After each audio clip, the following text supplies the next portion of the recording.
I can't believe I can go to festival sober. I did not think I would ever be able to go to festival sober, and I've been to Glastonbury twice sober. Hi, everybody. My name's Isra, and this is Still Addicted. Welcome back. This episode, I'm going to be talking about all the things that I absolutely love about recovery.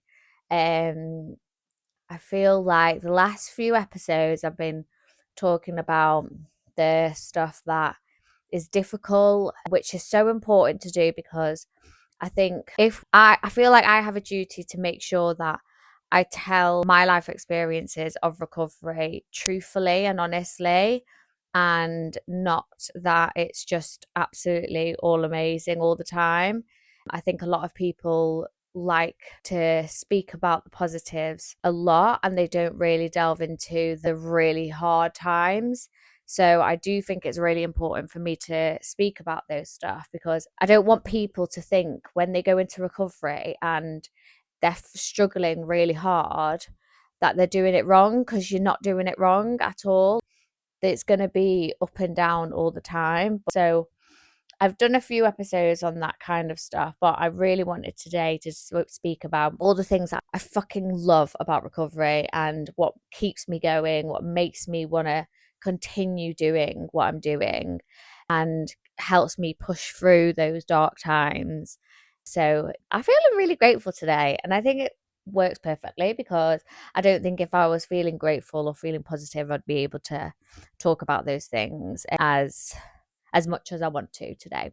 Anyways, so I think one thing for me is the peace and tranquility that I get in recovery is something that it's actually crazy. The chaos that I used to live in, the absolute chaos of the rat race at work, the fucking cycle of using, just all the drama with relationships, ex-boyfriends, friendships. It was always drama. There was just drama that followed me. So now it's like I've got so much peace in my life. I don't have that much drama going on. There's obviously things happen, but it's just not the be all and end all. Do you know what I mean? And I'm able to just either cut it off or let go. Do you know what I mean? By using the steps that I've and the tools that I've learned. But it's like this morning I went for a walk with my dog and I didn't have my phone. It was just me and the dog, and I did the whole walk. And there's so many moments in that walk where I was just found myself. It's just like silence. Do you know what I mean? And I can't tell you how amazing that is from somebody who had a brain that was constantly on 24/7 over and over again of when am I going to use, what time am I going to be able to use, have I got enough left, how am I going to get the money, who's out, where can I go, just constantly. Whereas now I can go on a walk and it not be annoying, it's not an inconvenience. I'm actually taking everything in and I'm just purely at peace. It's beautiful. It's absolutely beautiful. So that's something that I absolutely love. And I get that. I think I said it in either last episode or the episode before about the freight train. So, like, I have always got thoughts going through my head, but my peace is when the silence is when the thoughts are just going in and out and I'm not latching onto anything. So to me, it is silence. I love it. And I think that's something that I never ever want to go back to, that madness in my mind, which is the madness as well in the using days was caused by obviously my need for drugs, my addiction, and then all the other stuff that came with it, the drama, the chaos, the relationships, etc. That's all was just feeding into everything. It was just like, oh, and I just don't have any of that now, which is great. Other things as well is obviously, I think I've shared this as well about going out. I don't go out every weekend anymore, but when I do, it's the best things in the world. Whole entire universe. I just got a message off my friend before saying they're volunteering for festival season. So I'm going to sign up. And it's shit like that. I can't believe I can go to festival sober. I did not think I would ever be able to go to festival sober. And I've been to Glastonbury twice sober. First time I went on my own. I'd just broken up with my boyfriend. And I was like, we had tickets. And I was like, do I go or do I not go? And I was just like, no, what? I found out that there was 12-step meetings at Glastonbury. So I was like, yeah, I'm going to go. And I had the best time in the whole entire universe. I got to see Elton John sober. Do you know what I mean?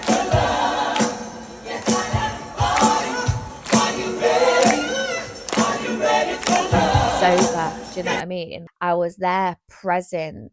And I remember, the thing is now, I actually remember it. I remember being in the crowd. I remember the feeling that I was feeling. I remember the crowd around me. It's on another level. Going to music events sober is on another level. There's no high like it. You get me? I went to Warehouse Project as well a month ago, or like I think a month ago, and went to see Underworld. And you know, everyone knows the song Born Slippy. That was just fucking iconic. And to see him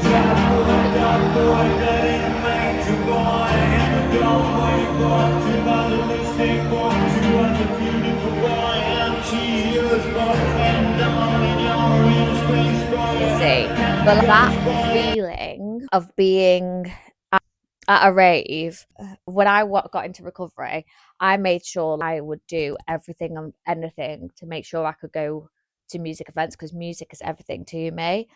So meetings, doing the steps, learning about my triggers and everything like that, so I could make sure I was working those tools. And obviously now, a few years in, I can go and be around. Like, there was two girls behind me. I remember at one point, it wasn't for the Born Slippy, it was another tune that they were playing, and it was fucking heavy. The drop was absolute next level. And I remember I literally turned around to them and I was like, that's fucking disgusting. And they were absolutely off their heads, jaws out there, eyes rolling back. And I was like, you're not fucking here, mate. You have not experienced what I have just experienced. Do you get me? I was able to, I'm actually experiencing and hearing every single beat. The wave of the bass just hits you. Oh, it's next level. As you can see, I get really passionate about it when I speak about music and music events, being sober, because I'm fucking there. I'm present. When I was using, I used to go to nights every single weekend. I was at White Hotel every weekend without fail. And before White Hotel, it was Hidden. Before that, it was Sankey's. You know what I mean? I love clubbing. Where I can't describe my nights like I describe my night sober, because I wasn't fucking there. I was either getting in a K-hole somewhere, leaning on my mates to keep me held up, or I was in the smoking corner chewing someone's ear off. I didn't go to watch the DJs. I was there to just get absolutely off my nut. Do you know what I mean? Whereas now it's like I'm there for the music. And like I said, you experience every single. It is the fucking best high ever. There is no drug in the world that can top that, not in my opinion anyway. So it's shit like that. That is, I'll never ever get over it. I'll never get over it. Every single gig I go to now, I'm always like, that was sick. I love it. But obviously, to do that in recovery and to do that sober, I had to do that work. You can't just fucking go to a rave as soon when you get clean. Do you know what I mean? It just doesn't work like that. So you have to do the work. So this is not me saying get sober, go to a fucking rave. Do the fucking work first and then go. I think as well, with that, obviously going to events and seeing my friends. So my friendship group has definitely got a lot smaller in recovery. Obviously, you don't get invited to that many things anymore. I think I have had to come to a lot of acceptance that that's the case, but it's like I'm the sober one. Why would they want me there when obviously they're drinking and they're getting on it and stuff like that? I don't want to put them ever in situations. So I get it. I totally understand. But then when I do see them, when there are events or birthdays or dinners or whatever, when I do see them, I really proper treasure them. I have the proper conversations, and I'm really listening to them and really hearing them. I feel vice versa, but it was like in my using days, I couldn't look at people in the eye. I was so like one-to-one conversations would make me so anxious. It was horrific. And all I wanted to do was just use. I wanted to get out of that conversation ASAP. Whereas now it's like I want to listen to my friends. I want to hear what's happening in their lives. I really treasure those moments massively now. Whereas, like I said, in the using days, couldn't think of anything worse than one-to-one chat. And it's weird because I had so many friends and we'd all be out and everything, but I could be in a group. I would want to be in a group when I'd be sat on a sofa and I'd be having a one-to-one conversation. My fucking head it'd be so busy, and I would want to literally run out of that room so I could go and just use and just get away from that situation. Whereas now, it's not the case at all. So I'm very grateful for recovery, for giving me that back, giving me socializing back, really, and not pure social anxiety all the time. Just it's being present with friendships, being present with them, and being the person that people come to when they're struggling. I was a fucking liability. Why the fuck would anybody have wanted to come to me for stuff? I have no idea. And then just feeling proud of being proud of myself. That is taking work, because there are times where I have to be honest, I'm still not there where I can go, yes, I've achieved all of these things. That the self-hating talk is still there with me. I know I've still got a lot of work to do around that, but I do get mini moments of being like, fuck, I'm actually doing this. And those moments, I'm like, ah, do you know what I mean? And I never ever used to get them, ever. So even though there are mini moments, I still really treasure them big time, and they're really important to me because I really want to hold on to those. And hopefully, the more I have those mini moments of being proud, they'll get bigger and bigger, where I can say that I am very proud of myself. Now I feel like now I'm saying it, I'm getting this moment, feel like a feeling in me, and I can feel like I can say I'm really proud of myself. I hit 4 years a couple of weeks ago. I changed careers. I got promoted in the new career. I'm doing something quite big soon. I set this up. I set 12 KA up. That's quite a lot. That wouldn't have ever happened if I didn't do recovery. So yeah, I am very proud of myself, actually. So just need to hold on to that. So awkward. I don't know why it's awkward. I'm still not used to it. I'm still not used to being able to say you've done that. But I don't know. I don't know if anybody gets used to being able to say that they're proud of themselves, actually, when you think about it. Or is that just arrogant? I don't know. No, I don't think it's being arrogant, being proud of yourself.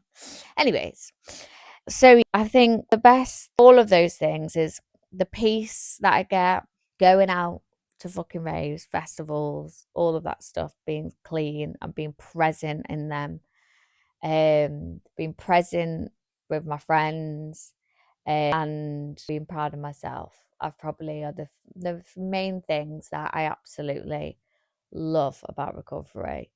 And then obviously, I can't believe I'm not even spoken about my family, but like my relationships with my family are insanely better. Me and my mum used to fucking butt heads all the time. And now she's like my best mate. Do you know what I mean? We talk all the time. Me and my dad, oh my God, that relationship is just Like, it's night and day. It's proper night and day. There is still a lot of work to be done, but it is night and day. And I love him to bits. He drives me up the fucking wall, but I absolutely love that man to bits. Do you know what I mean? And I have a really good understanding of why he is the way he is.